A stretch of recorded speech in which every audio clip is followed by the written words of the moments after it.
Hello viewers, আসসালামু আলাইকুম। আমি তাজুল ইসলাম বলছি। আশা করি সবাই ভালো আছেন।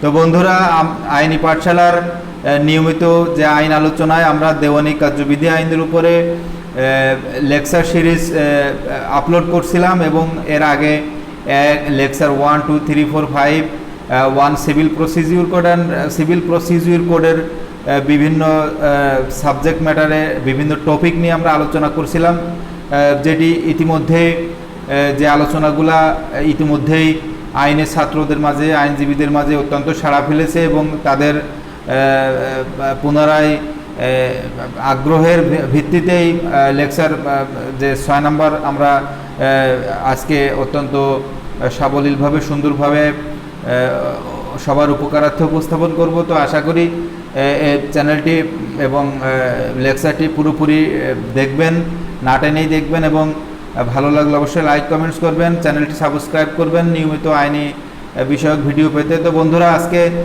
Lecture 6.1 order 5 rule 1 to 20 of civil procedure code. এখানে মূলত procedure of service of summons under code of civil procedure.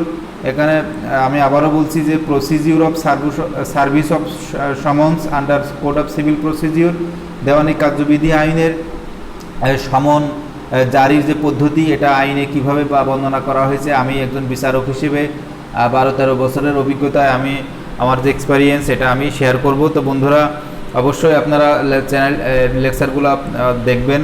তো এখানে concept of someone's is an important subject matter of the CPC. বা কোনো মামলা দায়েরের পরে বাদী যখন মামলাটি দায়ের করে আর্জি দাখিলের মাধ্যমে, তখন আর্জির ভিতরে বাদীর নাম এবং বিবাদীর নাম থাকে। তো বাদী যখন আর্জির সাথে বিবাদীর নাম দেয় তখন অবশ্যই সমনের কপি দেয়। পোস্টাল সমন হতে পারে, অথবা পদাধিক সমন হতে পারে, অথবা আপনার সরাসরি হাতে হাতে যে সমন জারির সিস্টেম আছে সেগুলো হতে পারে। তো এগুলোর সাথে আর্জির এক কপি এবং একটা করে সমন, বিবাদীর নামীয় সমন, এটা অবশ্যই বাদী দাখিল করবে। তো বন্ধুরা, আমি শুরুতেই বলেছি যে সমন শব্দটি বা কাউকে নোটিশ দেয়া বা আদালতে হাজির হওয়ার জন্য কাউকে বলা, এই বিষয়গুলো অত্যন্ত গুরুত্বপূর্ণ দেওয়ানি কার্যবিধি আইনের। তো when the plaintiffs files a suit, the defendant has to be informed that the defendant has to be informed that the suit has been filed against him. যখনই কোনো মোকদ্দমা দায়ের হয় তখন বাদীর প্রয়োজন হয়ে পড়ে বিবাদীকে সমন নোটিশ করে সেটা জানানো। And that he is required to appear in the court to defend it, এবং সে এই আদালতে এসে সেই তার বিরুদ্ধে যে আনিত অভিযোগ বা তার বিরুদ্ধে যে ক্লেম করা হয়েছে, রিলিফ ক্লেম করা হয়েছে, সেটাকে সে ডিফেন্ড করবে। The intimation which is sent to the defendant by the court is technically known as summons. Although the term summons has not been defined in the code, a summon is a document issued from the office of a court of justice. মানে শুরুতেই আমি সমনের সংজ্ঞা, এটা আমাদের এই CPC কোডের সমনের সংজ্ঞাটা দেওয়া হয় নাই। তবে সমন হচ্ছে যে সমন ইজ এ ডকুমেন্ট, এক ধরনের কাগজ, দলিল, যেটা যে কোর্টে বিচার আচার হয় সেখান থেকে ইস্যু করা হয়। Calling upon the person to whom it is directed to attend before a জাজ or officer of the court for a certain purpose. একটা নির্দিষ্ট উদ্দেশ্যকে ডিসপেন্সেশন অফ জাস্টিসের ক্ষেত্রে কোনো ব্যক্তিকে যখন নোটিশ দিয়ে আদালতে ডাকা হয়, তাকে উপস্থিত হওয়ার জন্য বলা হয়, সেটাই মূলত সমন। তো বন্ধুরা, এখানে আমি প্রসিডিউর অফ সমন অর্ডার 5 রুল 1-এ কী বলছে সে বিষয়টি আমি একটু পড়ি, তাহলে সুন্দর বোঝা যাবে। With the provision in rule 1 of order 5 where it is stated that no summons shall be issued when the defendant has appeared at the presentation of the plaint and admitted the plaintiff's claim।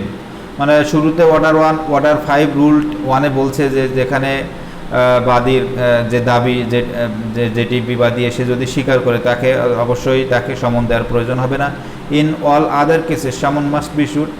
এই ধরনের ক্ষেত্র ছাড়া, যেখানে বাদীর দাবি বিবাদী এসে আদালতে এসে স্বীকার করতেছে, এই ধরনের ক্ষেত্র ছাড়া সব ক্ষেত্রেই মামলা দায়েরের পরে বাদীর যে দাখিলি আর্জি এবং সমনের কপি, সেটা অবশ্যই বিবাদীর নিকটে সার্ভ করার জন্য যে পদক্ষেপ সেটা নিতে হবে, এবং সার্ভ করার পরে বিবাদীর বিরুদ্ধে যে ক্লেম আনা হয়েছে সেটা এসে বাদীর আরজির বিরুদ্ধে তার যে লিখিত জবাব দাখিল করবে এবং সেটাকে সে ডিফেন্ড করবে সেই জবাবের মাধ্যমে। তো এখানে বলা হচ্ছে যে every summons shall be signed by the জাজ, সমনের প্রত্যেকটি সমনে জাজের স্বাক্ষর থাকবে অথবা such officer appointed by him, এবং বিচারক কর্তৃক অন্য কাউকে যদি এই পাওয়ারটা ডেলিগেট করে দেয় তাহলে তিনিও সেটা দাখিল করবেন। Shall be sealed with the seal of the court, এবং কোর্টের সিল মোহরাঙ্কিত সেখানে থাকবে। And must be accompanied by copy of the plaint. এবং রুল 2-তে বলছে যে অবশ্যই সমনের কপিতে একটা করে আরজির থাকবে, আরজির কপি থাকবে। তো বন্ধুরা, ইম্পর্টেন্স অফ সার্ভিস অফ সমন, এই গুরুত্বটা কি, সমন জারির যে গুরুত্বটা কেন, এটা সিপিসিতে সমন শব্দটি যেমন গুরুত্বপূর্ণ তেমনি এটি জারি করার গুরুত্বও অত্যন্ত গুরুত্বপূর্ণ। তো importance of in what ever way it may B affected is that the defendant may be informed of the institution of the suit in due time before the date fixed for the hearing, and to extend him an opportunity to resist the suit where the defendant is not served with the summon. The mere fact that he had no knowledge of the suit is immaterial. There are some important of service of summon আমরা নিচে দেখব। যখনই একটা মামলা দায়ের হবে, মামলাটির বিষয়বস্তু যাকে বিবাদী করা হবে তাকে জানাতে হবে, এবং সে জানার পরে সে সেটাকে ডিফেন্ড করবে এসে, এবং সে এটার জন্য দায়ী নয় এরকম যদি প্লি নেয় সেটা প্রমাণ করবে। তো বন্ধুরা, এখানে অবশ্যই যদি সমনটা সঠিকভাবে জারি করা না হয় বা সমন যদি বাদী পক্ষ অ্যাভয়েড করতে চাইলে ধরে নিতে হবে যে মকদ্দমার যে পারপাস সেটা বাদী যদি অ্যাটেন্ড করেও, বাদী যদি সেটাকে সাকসেস করেও, তাহলে বিবাদীর কোনো বাদীর মামলা সম্পর্কে কোনো বিবাদী অকেভাল ছিল না বা কোনো জ্ঞান ছিল না বলে ধরে নেবেন, এবং সে অনেক সময় purpose of the suit is immaterial, এবং এটা একটা সাধারণ বিষয় হয়ে যায়, বা বাদী পক্ষ এসে দোতরফা সূত্রে যখন একটা রায় হয় তখন সে রায়ের ওয়েট থাকে। একতরফা সূত্রের রায়টি সাধারণত এটা খুব একটা গুরুত্ব বহন করে না। তো সমনের কিছু গুরুত্বপূর্ণ পয়েন্ট আছে, সে বিষয়গুলো আমি বলবো। তো বন্ধুরা, এখানে ইম্পর্টেন্স অফ সার্ভিস অফ সমন, it is the fundamental rule of procedure. এই দেওয়ানি কার্যবিধি আইনের একটা মৌলিক পদ্ধতিগত বিষয় সমন জারি করা, মামলা দায়েরের পরে সমন বাদীর মাধ্যমে দাখিল হওয়ার পরে রুল 2-তে অবশ্যই একটা আর্জির কপি সেখানে থাকতে হবে। Party must have a fair and reasonable notice of the legal proceeding initiated against him. যার বিরুদ্ধে বাদীপক্ষ কোনো অভিযোগ আনতেছে বা কোনো আর্জি দাখিল করতেছে, অবশ্যই সেটি নোটিশ করে সেটা তাকে জানাবে, so that he can defend himself. সুতরাং এটা প্রিন্সিপাল অফ ন্যাচারাল জাস্টিসের বিষয় আছে এখানে, যে অবশ্যই যদি যার বিরুদ্ধে কোনো অভিযোগ আনা হচ্ছে সে যদি বিষয়টি জানে তাহলে সে ডিফেন্ড করতে পারে। It may be issued to the defendant to appear and answer the claim and may be serve in manner prescribe. যখনই এটা ইস্যু করা হয় তাকে উপস্থিত করার জন্য এবং তার বিরুদ্ধে যে অভিযোগ আনা হয়েছে সেটাকে সে প্রতি উত্তর করার জন্য মূলত তাকে সার্ভিস, এবং যে পদ্ধতিতে সমনটা জারি করার কথা আছে সেই পদ্ধতিতেই জারি করতে হবে, ভিন্ন কোনো উপায় অবলম্বন করা যাবে না। A summon may be send by the court by which it is, যে কোর্টে মকদ্দমাটি হবে সেই কোর্টের মাধ্যমে সমনটি যাবে। In every suit heard by court of small cause the summon shall be for final disposal of the suit. Small cause যে কোর্ট আছে যেখানে বাড়ি ভাড়ার মকদ্দমাটা মধ্যে, সেখানে অবশ্যই summon shall be for final disposal of the suit, সমনটি জারি করা হয় মকদ্দমাটি চূড়ান্ত নিষ্পত্তির জন্য। It can be affected in section 27 order 5 rule 1 of the CPC. Mode of service of সমন, আমরা এখানে কিভাবে সমন জারি হয় এবং কয় প্রকারের মাধ্যমে, মানে মোড অফ সার্ভিস অফ সমনগুলো কী কী আমরা এখানে দেখব। তো বন্ধুরা, এই দেওয়ানি কার্যবিধির যে সমন সম্পর্কিত যে বিষয়গুলো আছে সেটা এখানে প্রেসক্রাইব করছে। 4 types of service of summons upon a dependent. এখানে হচ্ছে যে 1 নম্বর পার্সোনাল সার্ভিস, 2 নম্বর সার্ভিস বাই অ্যাফিক্সিশন, 3 নম্বর service by post and substituted service, বিকল্প পদ্ধতিতে সমন জারি। তো পার্সোনাল অর ডিরেক্ট সার্ভিস, এটা আমরা দেখেছি যে order 5 rule 10 to 16 and 18 deal with personal or direct service of summons upon the defendant. আদেশ 5-এর বিধি 10 থেকে 16 এবং 18-তে কিভাবে ব্যক্তির উপর সরাসরি সমন জারি করতে হবে, হ্যাঁ, সে বিবাদীর বরাবর, সে বিষয়টি বর্ণনা করা হয়েছে। This is an ordinary meds of service of সমন, হ্যাঁ the following principal must be, এবং এই ব্যক্তিগতভাবে সমন জারির ক্ষেত্রে কিছু প্রিন্সিপাল আছে, অবশ্যই সেগুলো ফলো করতে হবে।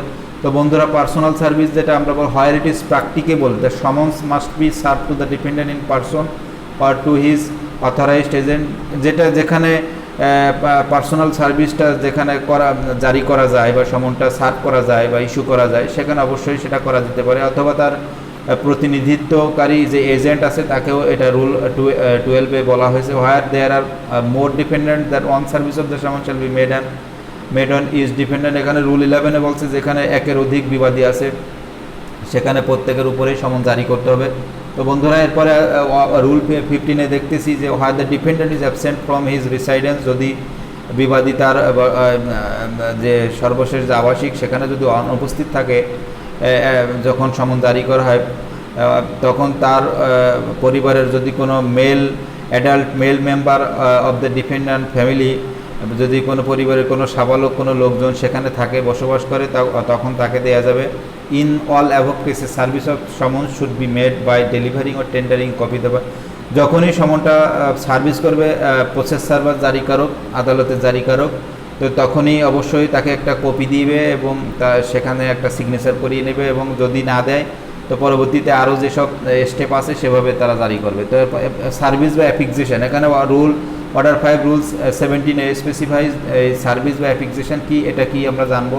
When the dependent or his agent refuses to accept personal service of someone, যখন পার্সোনাল সার্ভিসটা ব্যক্তিগতভাবে বা পুরো আদালতের জারিকারক বা প্রসেস সার্ভার যখন সরাসরি গিয়ে সমনটি জারি করবে ব্যক্তির কাছে, ব্যক্তি নিজে বা তার এজেন্ট, যদি অথরাইজড এজেন্ট যদি সেটা নিতে অস্বীকার করে, তখন এই যে সার্ভিস বা অ্যাফিক্সেশন যেটা, this method is to be used when the dependent or his agent refuses to accept personal service. The serving officer shall affix a copy of the summon to on the outer door. যিনি process server যিনি সমন জারি করতে যান তিনি ওই যে সদর দরজায় একটা সেটা গেঁথে দেবেন, আর সামাদার কোনো স্পিকিউসো পার্ট, এবং অথবা বাড়ির এমন জায়গায় যেখানে সবাই দেখতে পায় এমন জায়গায় সমনের কপিটি সেটে দেবেন। আর in which the dependent ordinary reside, যেখানে বিবাদী বসবাস করে সেখানেই, আর ক্যারিস অন বিজনেস, অথবা যেখানে বিজনেস করে ব্যবসা করে সেখানে, আর পার্সোনালি ওয়ার্কস ফর গেন, এবং যেখানে সে থাকে বা কাজ করে বা নিজের চাকরি বাকরি করে এরকম জায়গায় যদি সে বা তার অথরাইজড এজেন্ট যদি সমন নিতে অস্বীকার করে, সেখানে তার সদর দরজায় বা বাড়ির এমন জায়গায় যেখানে সবাই দেখতে পায়, অথবা সে যেখানে বিজনেস করে বা তার যেখানে কাজ করে সেই সব জায়গায় সমনটা সেটে দিয়ে চলে আসবে। তো বন্ধুরা, সার্ভিস বা activation mere temporary absence of a dependent from his resident or place of his business does not justify service wise application.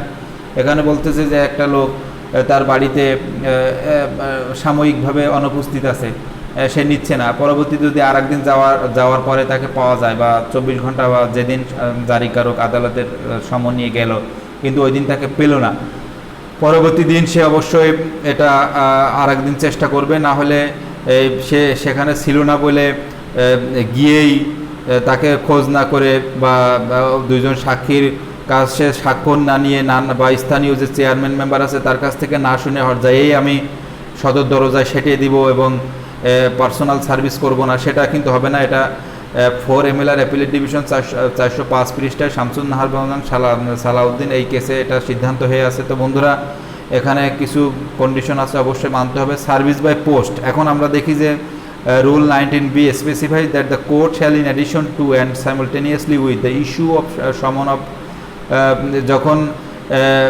Personal service এবং also direct the summons of personal service, also direct the summons to be serve by registered post with acknowledgement due address to the dependent or agent at the place where the dependent or agent actually and voluntarily reside or carries a business। এখানে court চাইলে personal সার্ভিসের সাথে সাথে একটা যেখানে বাদীর আর্জিতে বর্ণিত বিবাদীর যে স্থায়ী ঠিকানা বা সেখানে যে বিবাদী যেখানে ব্যবসা করে অথবা চাকরি করে সেই ঠিকানায় সমন পাঠাবে, এবং এটি জ্ঞানমাল ভার্সেস আবুল হোসেন মামলায় এই বিষয়টি সিদ্ধান্ত করা হয়েছে যে যেখানে বিবাদী বসবাস করে অথবা ব্যবসা করে অথবা চাকরি করে এরকম জায়গায় পার্সোনাল সার্ভিস করার সুযোগ রয়েছে। পার্সোনাল সার্ভিসও যাবে, আবার যখনই পার্সোনাল সার্ভিসটা ফেল করে বা দূর কোর্ট থেকে অনেক দূরে হয় সেখানে by post service by post এটা রুল 19B অনুযায়ী আমরা এইভাবে জারি করতে পারি। তো বন্ধুরা এখানে এরপরে আমরা দেখব যে সাবস্টিটিউটেড সার্ভিস, যেটা বিকল্প পদ্ধতিতে সমন জারি, এটাই বহুল। এটা যদি পার্সোনাল সার্ভিস বাই অ্যাফিক্সিশন বা সার্ভিস বাই পোস্ট যদি ফেল করে, তখন the provision for substituted service is provided for in Rule 20 or Order 5 of the CPC. Rule 20 specifies that in two situations the method of substituted service may be restored to. বলছে দুই ক্ষেত্রে এই যে বিকল্প পদ্ধতিতে সমন জারি করা যায়, when there is reason to believe that, মানে এরকম বিশ্বাস জন্মায় যে the defendant is keeping out of the way for the purpose of avoiding service.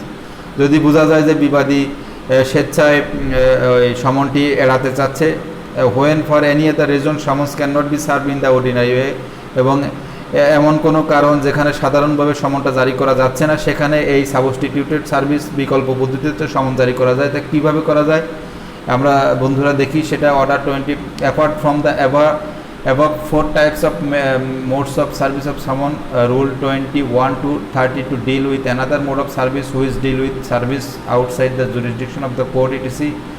মানে যেখানে মনে করি আমরা একটা উদাহরণ দিই যে ঝিনাইদার কোর্টের সমন, কিন্তু বিবাদী বসবাস করে চুয়াডাঙ্গা বা মেহেরপুর বা যশোরে বসবাস করে বা কুষ্টিয়ায় বসবাস করে, তো সেখানে কিভাবে জারি করবে, তো সেটা বিধি 21 থেকে 30 এখানে বর্ণনা করা হয়েছে। এখানে ওই ধরি যে কুষ্টিয়া কোর্টের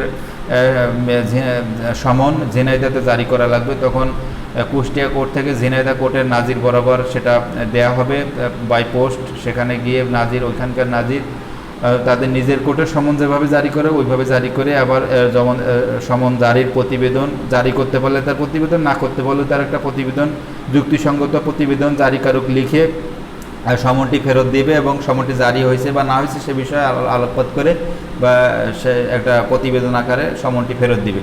তো সবশেষে আমরা বলতে পারি যে সমন জারি বা সমন শব্দটি বা বিষয়টি সিপিসিতে একটা উল্লেখযোগ্য ভূমিকা পালন করে। সমন যদি সঠিকভাবে জারি না হয় বা এটা natural principal of natural justice যে নো ওয়ান শুড বি জাজেস উইথাউট হার্ড, মানে কাউকে না শুনে কোনো বিচার করা যাবে না। তাহলে দেখলাম যে সমন জারির গুরুত্ব রয়েছে, এটা অবশ্যই গুরুত্বপূর্ণ। এখন কি অনেক কেসে সমনের বিষয়গুলো ডিসপোজাল হয়েছে, যে Sharifullah Patwari and others versus Jharna Dhara Chowdhury and others, এখানে 14 BLD হাইকোর্ট ডিভিশন 257 পেজে বলছে যে when the summons is written under Rule 17 of Order 5 CPC, it is incumbent upon the court to make an inquiry under Rule 19 of Order 5 of the court and to record a distinct declaration of due service if satisfied or to order fresh service.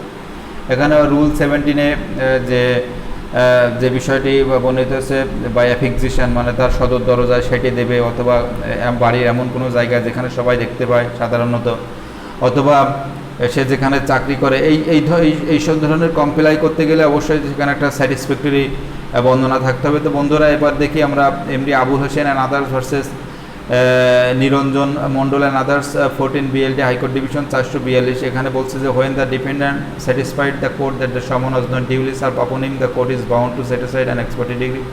এখানে বিবাদীর অনুপস্থিতিতে বা বিবাদী যদি প্রমাণ করতে পারে যে তার উপরে সমন সঠিকভাবে জারি হয় না এবং তার মামলাটি সম্পর্কে নলেজ ছিল না, তাহলে বাদী যদি একতরফা ডিগ্রি পায় সেটি রদ্দরহিত হয়ে যাবে, এটা সেখানে বলছে। তো বন্ধুরা এরপরে আরও লিডিং কেস আছে সমনের উপরে। এখানে Anwar Hossain Chunnu and other versus Abdur Rashid Howlader and others 15 BLD high court division 442 পাতায় বলছে যে when the service of summon is effected by hanging and there are allegation of fraudulent suppression of the summon, a duty cast upon the court in a suit for setting aside an ex parte degree to decide the question of service of summon with reference to the evidence on record. এখানে বলছে যে x party degree রদ্দরহিতের ক্ষেত্রে বিবাদীর পরে সমনটি সঠিকভাবে জারি হয়নি, এটা অবশ্যই প্রমাণের বিষয় আছে এবং সেটা সাক্ষ্য প্রমাণাদির ভিত্তিতেই এক্সপার্টি ডিগ্রিটা সেটিংয়ে সাইড করতে হবে। তো বন্ধুরা, এরপর আমরা যদি দেখি আব্দুল ওয়াহাব গাজী ভার্সেস শেখ হায়দার আলী, এখানে and other 16 BLD appellate division 53 পাতায় বলছে, when summon is served upon the defendant by hanging in the requirement of law, the court should examine the process server on oath before declaring due survey।